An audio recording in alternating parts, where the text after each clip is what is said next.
오늘 말씀에 보면은 우리가 이 율법으로는 우리가 구원을 얻을 수 없다라는 그런 말씀을 하고 있는 것입니다.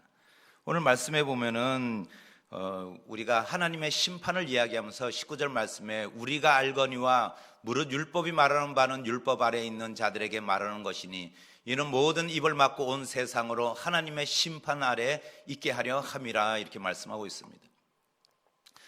율법 아래에 있는 모든 사람들이 그 율법의 그 하나님의 심판을 피할 수 없다는 이야기죠. 하나님의 그 심판 아래에 놓여 있는 모든 사람, 유대인이나 이방인이나 이 세상에 존재하는 모든 자에게 하나님의 심판 아래에 있다고 말씀하시는 겁니다. 그러면서 율법이 말하는 바는 이렇게 말씀하고 있는데, 율법이 말하는 바를 우리가 잘 깨달아야 된다는 겁니다. 유대인들은 율법을 우리에게 주시고 하나님이 우리에게 허락하셨다는 것에 대해서 자랑스러워했습니다. 물론 그렇죠. 하나님께서 선택한 백성으로 또한 유대인들을 선택하시고 그들에게 하나님의 말씀을 주셨다는 거죠. 그 율법을 주신 것에 대해서 감격하고 자랑스러워했던 유대인들과 비교할 때 사도 바울은 오늘 그 같은 유대인이지만 사도 바울은 그런데 왜 율법을 주셨는가, 그것을 깨달으라는 것입니다. 우리가 때로는 은혜 받았고 우리가 믿음 주셔서 감사하고 하나님께서 자녀 삼아 주심에 대해서 감사하고 우리가 기뻐하고 감격할 때가 얼마나 많습니까? 그러나 그것을 왜 주셨는가? 왜 자녀 삼아 주셨는가? 왜 우리에게 그런 은혜를 주셨는가? 왜 나를 믿게 하셨지? 이것을 알아야 된다는 것입니다. 그것을 알지 못할 때 유대인들은 예수 그리스도가 이 땅에 오셨을 때 그것을 깨닫지 못하고 그냥 교만에 빠져 있었다는 것이죠. 그리고 율법으로 정죄하는 그런 기능으로 알고 있었다는 것입니다. 하지만 오늘 하나님의 심판 아래 놓여 있는 자들에게 사도 바울은 우리에게 뭘 얘기하고 싶어 하시냐면, 그것을 하나님께서 왜 그것을 주셨는가, 율법에 대한 이야기를 하고 있는 겁니다. 모든 입을 막고 온 세상으로 하나님의 심판 아래에 있게 하려 하심이라. 변명할 수 없습니다. 왜 우리가 심판받고 심판 아래 놓여 있는가, 하나님께서 왜 우리를 심판하시는가, 이것은 우리가 변론할 수 없고 그것을 우리가 하나님께 물을 수 없는 겁니다. 우리는 심판 아래 놓여 있기 때문에. 하나님의 심판을 생각하면 우리가 말씀 중에 노아의 심판을 우리가 기억할 수 있습니다. 노아의 방주를 지을 때, 노아는 산 중턱에 방주를 지을 때 사람들이 뭐라고 했습니까? 아니, 이 화창한 날에 무슨 비가 오고 홍수가 난다고 그러냐, 조롱하고 비방하고 비웃었다는 것이죠. 그러나 하나님께서 온 지면에 물을 쏟아 부으시면서 창세기 7장 21절 22절 무슨 말씀을 하시냐면, 땅 위에 움직이는 생물이 다 죽었으니 곧 새와 가축과 들짐승과 땅에 기는 모든 것과 모든 사람이라, 육지에 있어 그 코에 생명의 기운의 숨이 있는 것은 다 죽었더라. 이 땅에 살아가는 모든 숨 쉬는 것은 다 죽었다고 이야기합니다. 이것이 바로 심판이라는 것입니다. 하나님께서 심판하시는 것은 누구도 예외가 없는 것이죠. 누구도 다 심판을 받게 된다는 것입니다. 이 말씀에 보면 큰 기품의 샘들이 터지고 하늘의 창문이 열렸다고 하면서 40주야를 물을 쏟아 부으실 때 이 땅에 온 지면에 물로 덮였을 때 아무도 살 수 없다는 것입니다. 우리가 이런 심판을 생각해 볼 때 하나님의 심판이 얼마나 무서운 것이며 피할 수 없다면은, 그러면은 그 심판 아래 놓여 있는 자들은 결국은 멸망하고 죽을 수밖에 없다는 것입니다. 우리가 이 홍수를 생각할 때 그냥 우리가 폭우가 오고 장마철에 비가 좀 많이 오는 그런 상태를 이야기하는 것이 아닙니다. 깊은 샘들이 터지고 땅에서도 물이 막 솟구치고 하늘에 창문이 열렸다고 했습니다.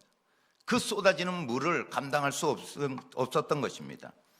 하나님의 심판으로는 우리의 심판은 율법으로는 우리가 속량할 수 없다는 겁니다.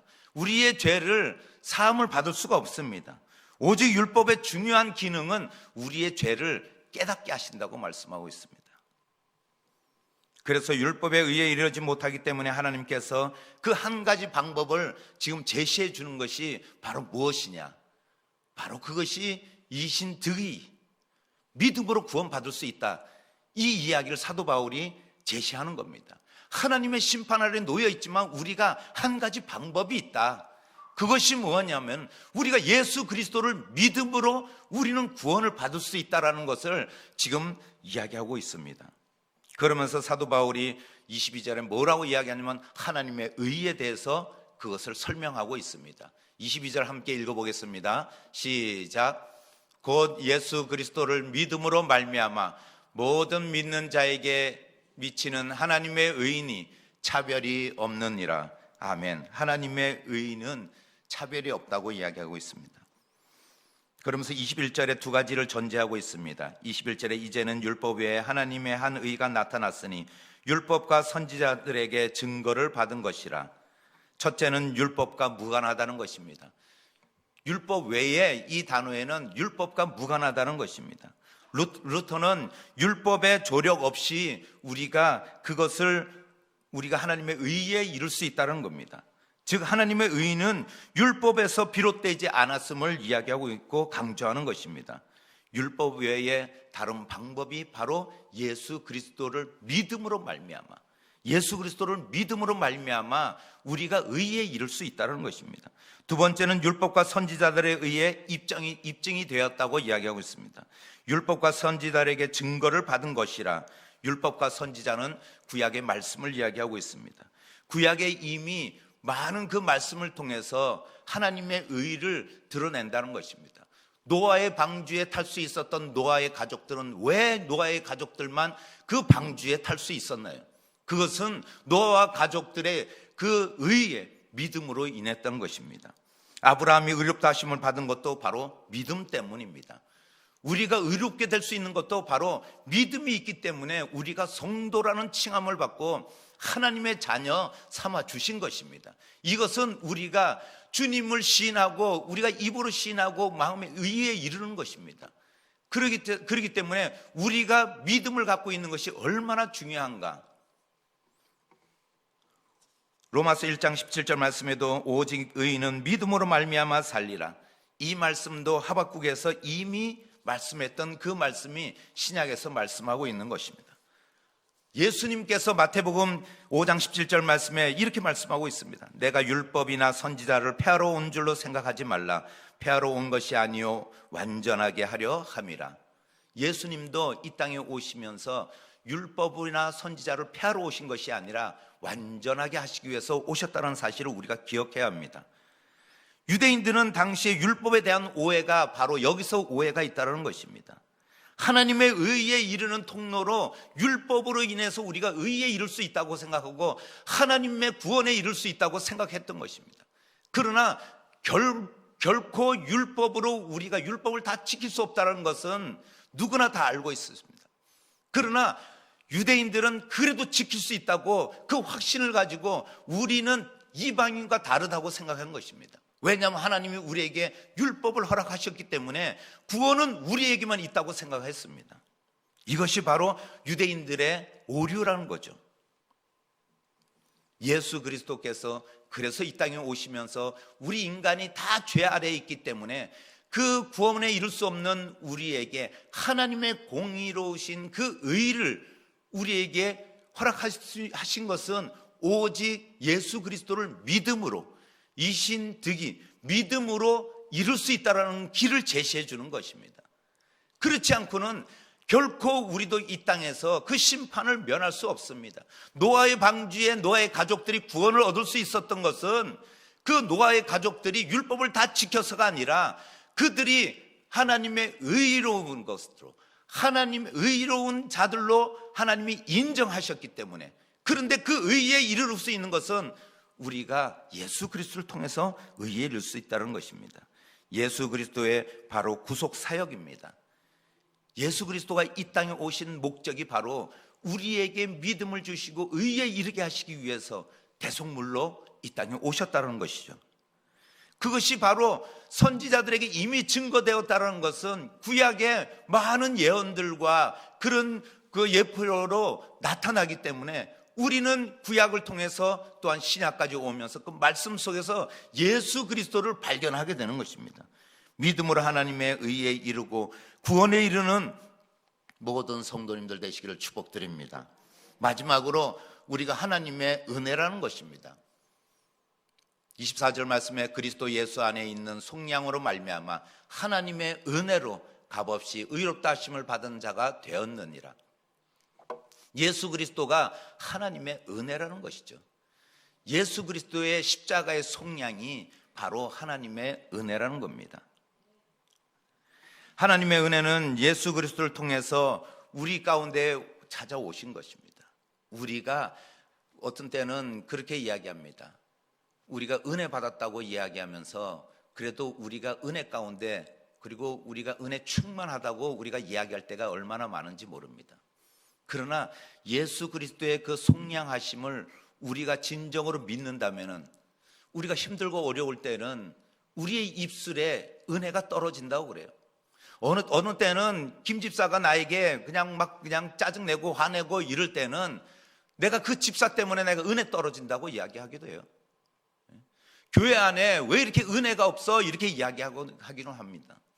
그런데 오늘 우리가 기억해야 되는 것은 무엇이냐면 유월절의 어린 양의 피로서 우리가 그 유월절의 어린 양을 문설주와 임방에 발랐을 때 죽음의 세력이 넘어갔던 것처럼 예수 그리스도의 십자가의 보혈로 우리가 영생을 얻었다는 사실에 우리가 주목해야 되는 것입니다. 그것이 은혜이지 내 마음이 편하고 내가 믿음 생활할 때 평안하다고 해서 내가 은혜가 있는 것이 아닙니다. 내가 살아갈 때 고통 가운데 있으면 내가 은혜가 떨어지고 내가 은혜가 없어졌구나 이것이 아니라 은혜는 무엇이냐면 하나님께서 이 땅에 예수 그리스도를 보내어 주셔서 우리 가운데 구원코자 하는 하나님의 계획과 하나님의 뜻이 있었다는 것, 이것이 하나님의 은혜이지 내가 평안하고 내가 지금은 살기가 좋고 내가 풍요롭고 이것이 하나님의 은혜다, 그것이 아니라는 겁니다. 그러면 유대인의 율법과 뭐가 다르냐는 것입니다. 율법이 우리에게는 유익이 되고 우리의 죄를 드러나게 해서 우리가 회개할 수도 있고 우리가 죄를 깨닫고 우리가 용서를 구하며 하나님께 자복하며 기도할 수 있다는 것이 은혜인 거지, 율법이 나에게 왔기 때문에 은혜로 인해서 내가 행복하다 해서 그 은혜가 은혜되는 것이 아니라는 것입니다. 유대인들이 깨닫지 못한 것이 바로 율법에 구원이 있다고 생각하고 율법의 오류를 깨닫지 못했다는 것이죠. 그래서 사도 바울은 그 이야기를 하는 겁니다. 율법의 기능에서 너희들이 율법으로 구원에 이르고 의에 이르지 못한다, 이 이야기를 하는 겁니다. 그것을 너희가 알고 있는 율법과 내가 알고 있는 율법, 그 차이가 무엇이냐, 왜 율법을 주셨는가를 우리가 더 깊이 생각하라는 겁니다. 우리가 은혜 받았으면 왜 은혜를 주셨는가, 하나님 나에게 왜 은혜를 주셨습니까? 이것을 깊이 알아라는 것이죠. 그 은혜는 내가 평강이 아니고 내가 위로함 받고 내가 풍요 속에 있는 것이, 그것도 물론 작은 하나님의 어떤 은혜이기도 하겠지만 그러나 그것을 왜 주셨는가 깨달으라는 것입니다. 사도 바울은 그러면서 두 가지 중요한 것을 언급하고 있습니다. 23절에 모든 사람이 죄를 범하였음에 하나님의 영광에 이르지 못하니, 첫째, 모든 사람은, 즉 우리 모두는 죄를 범했다는 사실을 기억해야 되는 겁니다. 나는 죄인입니다. 나는 늘 죄인입니다라는 것을 우리가 가슴속 깊이 새기고 있어야 되는 것이죠.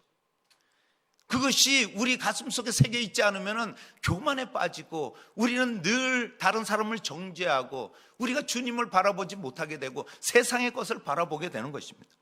두 번째 중요한 것을 또 언급하는 것이 뭐냐면 하나님의 영광에 이르지 못한다는 것입니다. 이 이야기는 하나님의 영광, 우리가 아직까지도 하나님의 영광에 이르러야 된다는 그런 이야기입니다. 웨스트민스터 소요리 문답 1조 1장에 보면 인간됨의 최고의 목적은 하나님을 영화롭게 하며 그를 영원히 즐거워하는 것이라, 이렇게 말씀하고 있습니다. 우리의 존재의 목적, 우리가 제1의 목적이 무엇이냐면 하나님을 영화롭게 하는 것이라는 것입니다. 우리는 그런데 사도 바울은 우리가 온통 죄로 범한 상태에 있다는 것을 이야기하는 것입니다. 우리가 전체가 그런 죄악 가운데 있었지만 하나님의 은혜로 사심을 받은 거죠. 우리가 하나님의 의에 이룰 수 있는 길을 제시하는 것이죠. 온통 죄악이라는 겁니다. 온통 죄악하니까 또 온통대전이 생각나는지 모르겠네요. 온통 우리가 다 죄악 가운데 있는 우리의 모습이라는 겁니다. 그것은 하나님의 영광은 고사하고 우리가 하나님의 영광에 이를 수 없는 그런 존재라는 겁니다. 그렇기 때문에 우리의 삶의 방식이 바뀌어야 된다는 거예요. 그래서 우리가 삶의 방향이 바뀌어야 된다는 거예요. 삶의 목적을 좀 바꾸자는 거예요. 사도 바울이 그 이야기를 하고 있는 것이죠. 로마서 14장 18절의 말씀에 우리가 살아도 주를 위하여 살고 죽어도 주를 위하여 죽나니 그러므로 사나 죽으나 우리가 주의 것이로다. 우리가 주님의 것이라면은 우리의 삶과 우리의 목적과 우리의 그 방식들이 좀 바뀌어야 된다는 이야기입니다. 그럴 때 하나님의 영광이 드러나지 않겠어요? 그럴 때 하나님이 우리의 삶을 보고 우리의 믿음 생활을 보면서 하나님이 기뻐하시지 않겠냐는 거죠. 우리가 자녀들에게 용돈을 주고 할 때 그 용돈을 가지고 이러거나 가서 이렇게 하고 이러면은 우리 부모된 입장에서 아이고 이놈의 자식아 용돈 주고 싶겠어요? 아니에요. 우리 하나님도 마찬가지예요. 우리에게 은혜를 베풀어 주셨는데 그 은혜를 우리가 평안하다. 내가 더 이렇게 내가 그냥 평안 속에 있구나. 이러면서 우리의 믿음 생활이나 우리의 삶에 나태함이 드러난다면 하나님께서 그 은혜 가운데 우리에게 어떤 것을 주시겠냐는 거예요. 채찍도 때로는 줄 수 있고 우리에게 권면하실 수도 있고 우리를 다독거릴 수 있고 하나님의 은혜라는 거죠. 그것도. 그러면서 오늘 그리스도 예수 안에 있는 속량으로 말미암아 하나님의 은혜를 받았다고 말씀하고 있습니다. 이 속량 또한 옛날 우리 번역본을 보면 구속, 세상의 구속이라는 것은 범죄한 사람들을 가둬두기 위해서 또한 그 죄를 또한 감추지 못하게 우리가 구속을 하고 합니다. 그러나 성경에 나오는 이 구속은 무엇이냐면 하나님께서 우리에게 그 죄를 대가를 지불하셨다는 거예요. 이 구속이라는 것은 우리가 하나님께서 우리를 그 죄의 대가를 지불하셨다는 거예요. 말씀은 오늘 말씀 가운데 우리가 값없이 받은 은혜이지만은 그러나 하나님께서는 값없이 우리에게 주셨지만은 그 은혜는 그 대가가 무엇이냐는 거예요. 독생자 예수 그리스도를 주셨다는 거예요. 그 피값으로 우리를 사셨다는 거예요. 그것이 바로 하나님의 은혜라는 거예요. 은혜 아니면 살아갈 수가 없네. 호흡마저도 다 주의 것이니 세상 평안과 위로 내게 없어도 예수 오직 예수뿐이네. 그 신계획 다 볼 수도 없고 작은 고난에 지쳐도 주께 묻기 나의 모든 삶 버티고 견디게 하시네. 은혜 아니면 살아갈 수가 없네. 나의 모든 것 다 주께 맡기니 참된 평안과 위로 내게 주신 주 예수 오직 예수뿐이네. 예수님을 간직하라는 거죠. 주님이 나를 위해 죽으셨다는 사실을, 이것이 바로 하나님의 은혜라는 겁니다. 우리에게 물질과 건강과 우리의 자녀들의 출세가 하나님의 은혜가 아니라 진짜 하나님의 은혜가 뭐겠어요? 나에게 믿음 주시고 내가 하나님을 아바 아버지라고 부를 수 있는 그 특권을 주신 것이 바로 하나님의 은혜라는 겁니다. 이 은혜를 꼭 붙드시고 끝까지 인내하시며 그리고 하나님의 크신 계획과 은혜를 구하시며 믿음으로 승리하는 모든 성도님 되시기를 예수님의 이름으로 축복드립니다. 예수님의 이름으로 축복드립니다. 기도하시겠습니다.